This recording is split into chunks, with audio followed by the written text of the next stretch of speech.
Hello बच्चों। अभी हम लोग इस छोटे से एपिसोड में बातचीत करेंगे प्रतिरोध की निर्भरता। ये फिजिक्स का एक खूबसूरत कंसेप्ट है कि प्रतिरोध यानी रेजिस्टेंस कौन कौन से पैरामीटर पर डिपेंड करता है, डिपेंड होता है।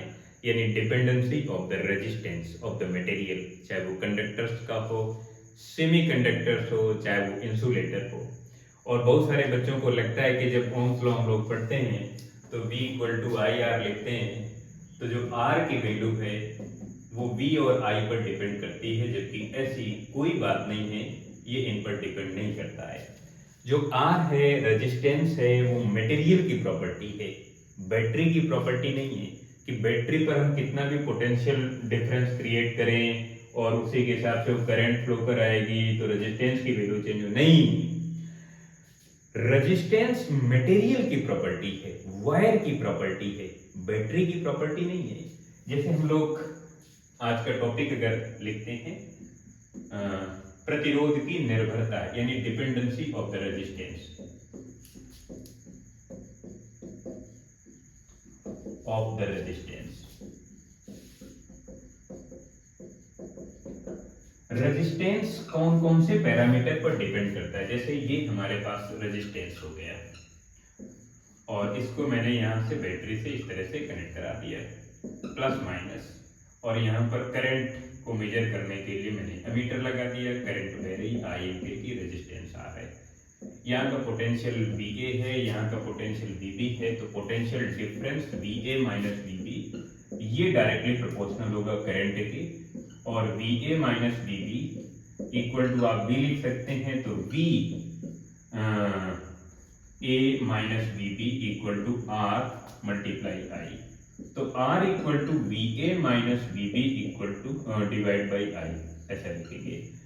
अब अगर हम लोग इस बैटरी में ज्यादा पोटेंशियल डिफरेंस को क्रिएट करते हैं तो करंट की वैल्यू ज्यादा फ्लो होगी, करंट की वैल्यू ज्यादा होगी, लेकिन ये मटेरियल की प्रॉपर्टी नहीं चेंज होगी, रेजिस्टेंस की वैल्यू नहीं चेंज होगी। रेजिस्टेंस की वैल्यू पोटेंशियल डिफरेंस और करंट पर डिपेंड नहीं करती है, बिकॉज रेजिस्टेंस मटेरियल की प्रॉपर्टी है, वायर की प्रॉपर्टी है कि वायर की थिकनेस क्या है, वायर की लेंथ क्या है, वायर का टेम्परेचर क्या है।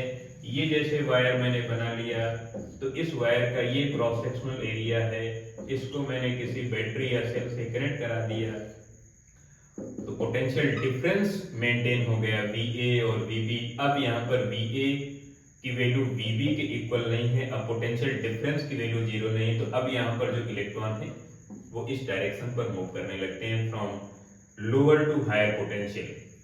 यहां पर अगर पोटेंशियल डिफरेंस को अगर चेंज किया है तो करंट की वैल्यू चेंज हो जाएगी, करंट इस डायरेक्शन पर फ्लो हो रही है, लेकिन इस मटेरियल की प्रॉपर्टी नहीं चेंज होगी। तो जो रेजिस्टेंस होता है, रेजिस्टेंस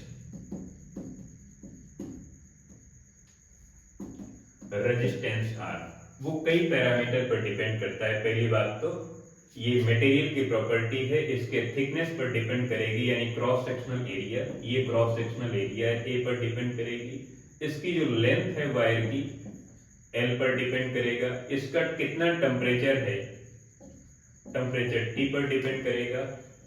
प्रेशर,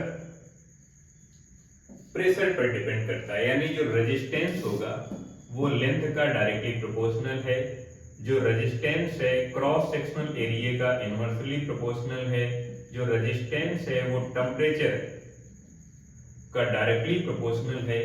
इन सभी बातों पर रेजिस्टेंस की वैल्यू डिपेंड करेगी, बट वहां पर डिपेंड नहीं करेगी, पोटेंशियल डिफरेंस और करंट पर डिपेंड नहीं करेगी, यानी V एंड I पर रेजिस्टेंस डिपेंड नहीं करेगी। नो, नॉट डिपेंड,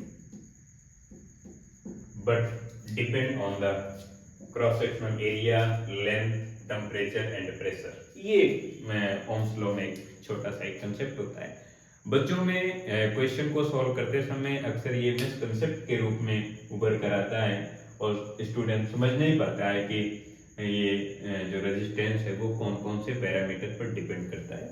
ये बात है, ओम्स लॉ को अगर हमें बनाए रखना है और ओम्स लॉ को अगर फॉलो करना है तो रेजिस्टेंस को कांस्टेंट रखना पड़ेगा, और रेजिस्टेंस को कांस्टेंट रखने के लिए हमें इन सभी पैरामीटर को कांस्टेंट रखना चाहिए, तब जाके इसकी जो रेशियो वैल्यू है इसे आप v डिवाइड बाई आई भी कह सकते हैं, और ये वैल्यू कांस्टेंट रहेगी, इसकी जो रेशियो वैल्यू है।